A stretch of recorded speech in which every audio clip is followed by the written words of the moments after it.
Welcome back to Birds of a Feather. This is your daily Baltimore sports podcast, and today we're going to be recapping the Orioles game that happened yesterday against the Angels. The Orioles win 4-1 against the Angels. Again, every win and every game, here forward is a must-win game for this team. They go out, they get the win, they win 4-1. Gunnar Henderson has a great game. Tomoyuki Sagano once again shines and shows out once again. And proves why he's arguably the best pitcher on this roster. And it's between him or Zach Eflin, but he is really playing spectacular so far this year. Gunnar Henderson had a great game. Jackson Holliday also had a great game. Emmanuel Rivera keeps his hot streak going. The offense does its thing. The pitching does excellent. And let's just get right into this. So going over this Orioles-Angels game, again, the Orioles win 4-1. Their record now is 14-23 on the season, and they're now 9 games below 500. So, slowly but surely, hopefully they can start, chipping down at this lead. But there is some big injury, news to start off with. Tyler O'Neill did come back from injury yesterday, and also Zach Eflin will be starting officially on Sunday. So some injuries are starting to come back for the Orioles, so hopefully they can, slowly chip away at this deficit that they're in already in the season. Obviously, 9 games below 500. They're getting guys back from injury. Jordan Westbrook should be back soon as well. Andrew Kittredge should be back soon as well. So they're starting to get guys back. So hopefully they can keep chipping away at this hole that they've dug themselves in and then just get back on track and obviously try and go for a playoff push. But it all starts with winning games, which they did today. The Orioles win, again, 4-1 against the Angels. Going over the offense real quick, 9 total hits on the day for the Orioles. They scored 4 runs. They still didn't do a great job of producing runs. This game really was on the pitching because the offense had their opportunities.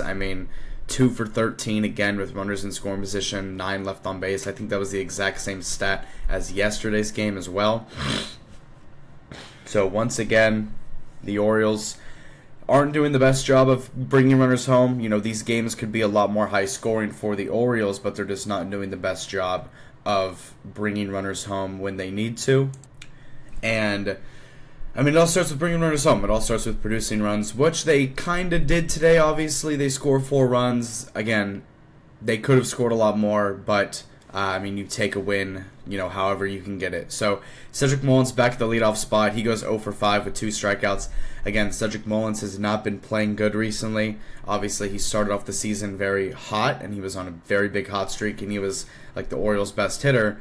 But now his average has dropped all the way down to 228, so now he has one of the worst averages, one of the lesser averages on the Orioles. And it kind of just happened all of a sudden. He just kind of went on a week and a half, almost 2-week cold streak, and he just kind of hasn't found his rhythm. So I think eventually Brendan Hyde's going to make the move to kind of drop him out of this the leadoff spot, kind of put Gunnar Henderson back up there because he's starting to find his rhythm. But Cedric Mullins, once again, the struggles kind of continue for him recently, but I do believe that he can bring it back. Speaking of someone else who is struggling a little bit and really has been struggling since the second half of last year, and that's Adley Rutschman. I think it's about time that we can have this conversation now, but Adley Rutschman, the first half of last season, he was one of the best pure contact hitters in baseball in the first half of last year. And when the team started to go into its offensive slump, so did Adley Rutschman, and he got affected by it really more than anyone else. And Adley Rutschman obviously is viewed as a very big part of this team, which he is. He's still, in my opinion, is one of the best catchers in baseball, but the numbers that he's putting up on offense with his bat are just not kind of proving and showing why he's that guy. He's obviously always had a high, number in the order. He's always batted, second or third or maybe even fourth sometimes. But Adley Rutschman, his average as of May 10th, 2025, his average sits at a 202. A 202 average with a 303 on base percentage and a 331 slug. So, again, Adley Rutschman just not really, doing it all for the Orioles right now, obviously. again, you view him as one of your guys, but at the same time, it's getting harder and harder to see Adley Rutschman as one of like the key foundation pillars of this team, just because of how he's playing. Obviously, he's going to get a bag for his contract extension, but it's definitely going to be a lot less than what it probably could have been a couple of years ago. But Adley Rutschman, again, he's an amazing player. I believe that he can turn this around, but he just has not really found his rhythm at all. He had a 2-home-run game, in the first game of the year, and really since then he hasn't really done too much. He hasn't really gotten the home runs like you would want him to, and he hasn't really gotten the contact hitting like you would want him to either. So Adley Rutschman, I believe that he'd turn it around. It's just kind of unfortunate the slump that he's in right now. But speaking of someone who was officially kind of out of their slump now. He's been playing amazing. He's been one of the Orioles' best hitters recently, and obviously so because, he is the Orioles' best player on this team, and that's Gunnar Henderson. Gunnar Henderson today goes 2 for 4 with 2 RBIs and gets a home run and gets a walk. He reached base 3 times. He got a home run. He got an extra RBI other than the home run. 258 average, 305 on base, and a 450 slugs. So he's really starting to get his numbers up this year. Gunnar Henderson with another multi-hit game. He's starting to really heat up. Here recently. His average is up to 258. Obviously, whenever he came back from that injury, he started off very slow, but he's slowly but surely starting to get back into his rhythm, which obviously we're going to need because Gunnar Henderson is obviously the best player on offense and the best player on this team in general. And this is, I kind of view Gunnar Henderson really as the leader of this team.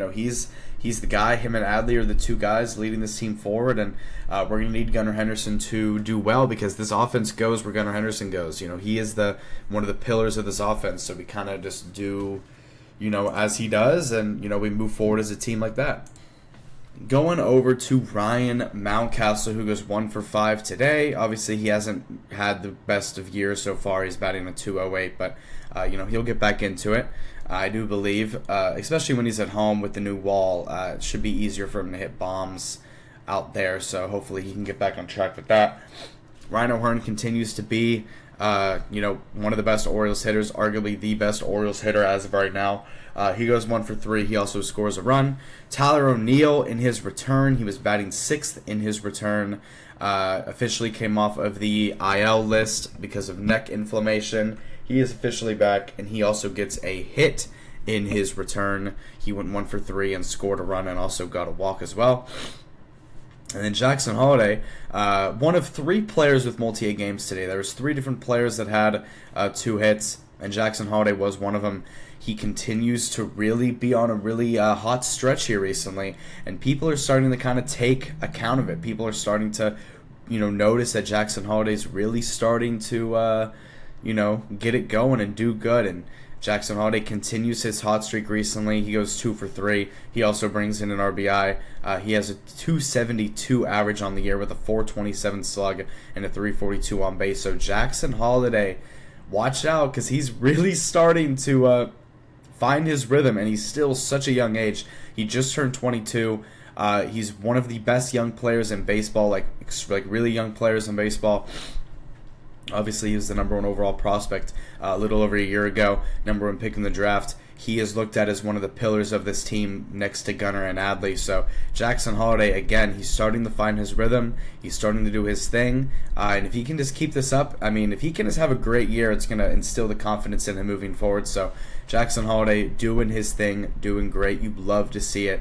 Ramon Laureano goes 0 for 4. And then Emmanuel Rivera continues his hot streak for the Orioles on this road trip especially. He goes 2 for 4. He brings in an RBI. And he has a 421 average on the year. He hasn't had that many at-bats for the Orioles, but, he has a 421 average in those at-bats, a 526 slug, and a 450 on-base percentage.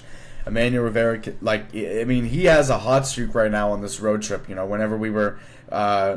obviously in this Angels game, whenever we were out and facing the Twins, he was doing great in that Twins series, and then in this game against the Angels, he continues to do well. So with Jordan Westburg and Ramon Urias out, Emmanuel Rivera is going to be the everyday third baseman moving forward until we get one of those guys back.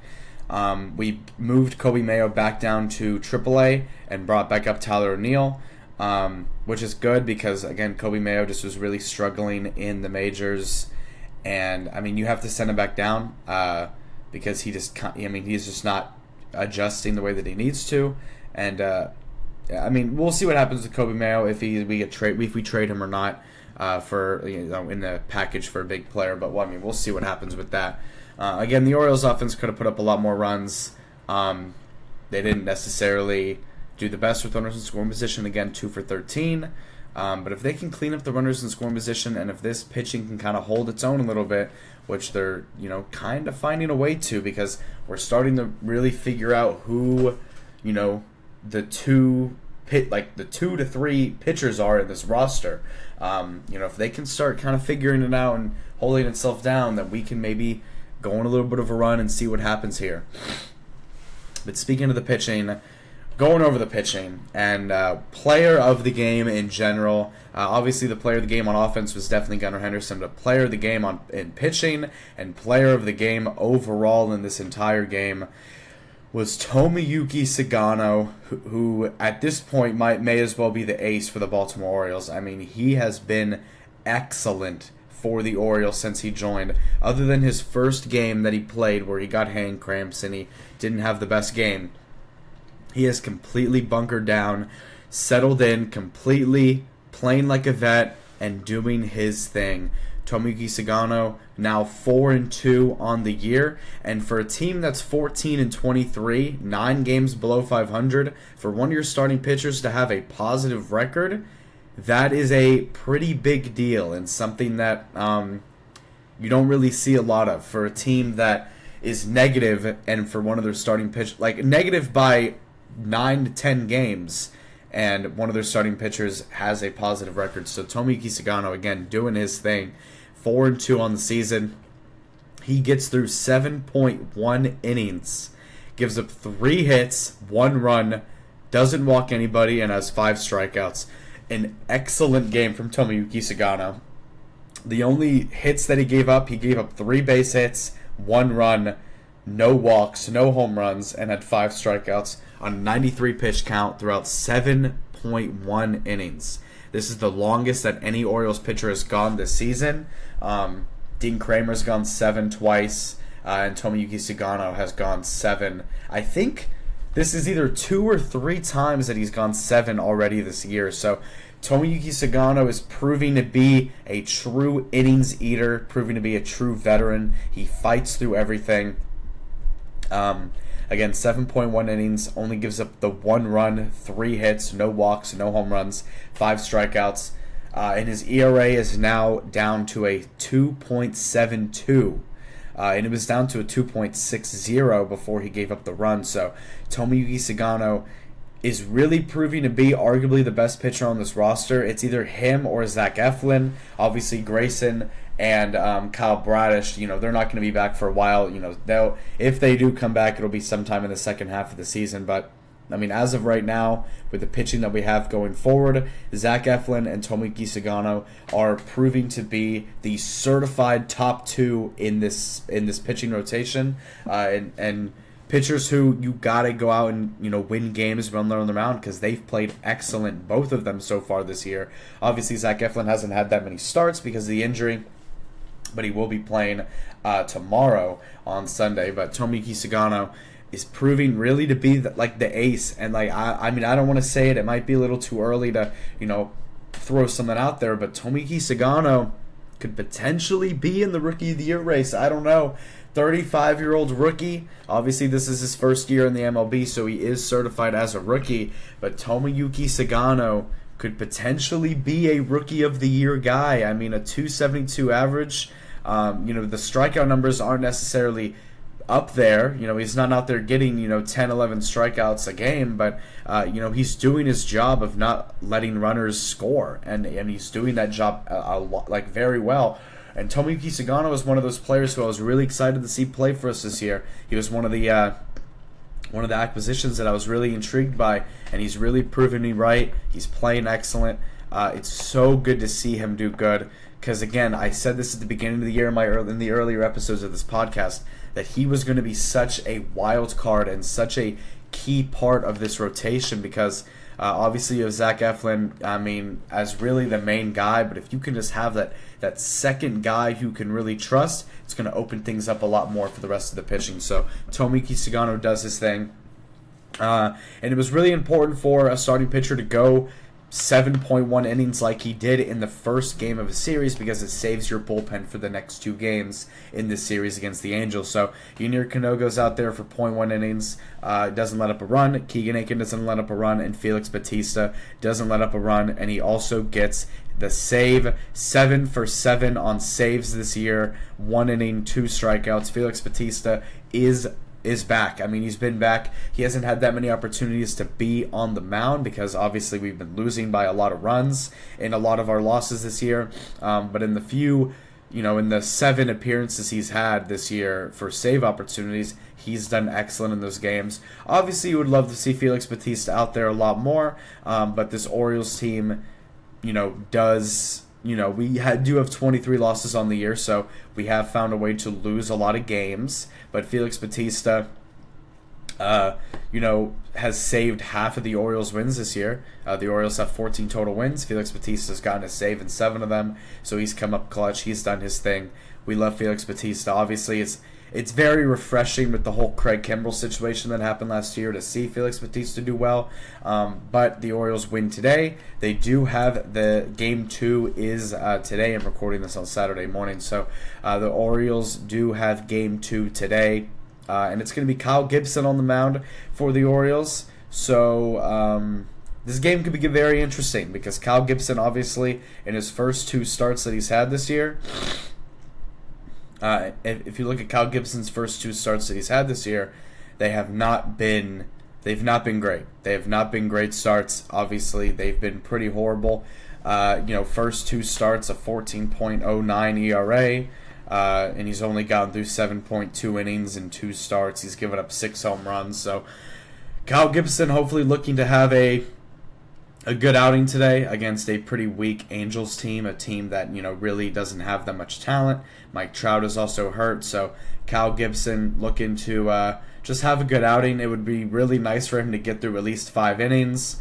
Kyle Gibson is like the 5th pitcher on this pitching rotation right now, so I'm not going to go out there and expect him to do, spectacular, but it would be nice for him to just have a decent game and, to keep the Orioles in the game, so hopefully it's not 8-0 going into the 3rd inning or something. But we are facing Jack Kochanowicz, who is 1-5 on the year. So these are 2 starting pitchers who struggled heavily this year. Should be a pretty high-scoring game, but usually when that type of thing happens, it's usually like a game that's like 3-2 or 1-0 or something like that. So hopefully the Orioles offense can come out there today against a pretty bad pitcher and just put on a show. They can keep this offense going and just hopefully they can kind of produce with runners in scoring position because that's kind of like one of the final things they got to really unlock is scoring with runners in scoring position. Like they've got to go out there and just play well with runners in scoring position. They got to bring guys home. They got to produce runs. And the pitching's just got to stabilize itself. They can't, the starting pitching cannot let these games get too out of hand. They got to keep the game within reach for the offense, and the offense is going to go out there, take advantage of that, and respond accordingly and do its job.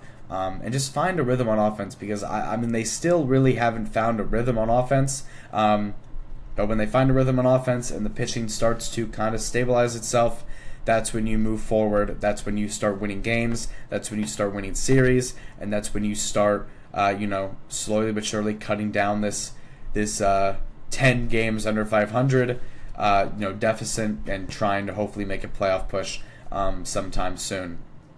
But the Orioles 9 games below 500. If they win today, it'll be 8 games below 500, which is still pretty bad, but it's getting better, so it's it might take a little bit, but they can just slowly cut down that lead.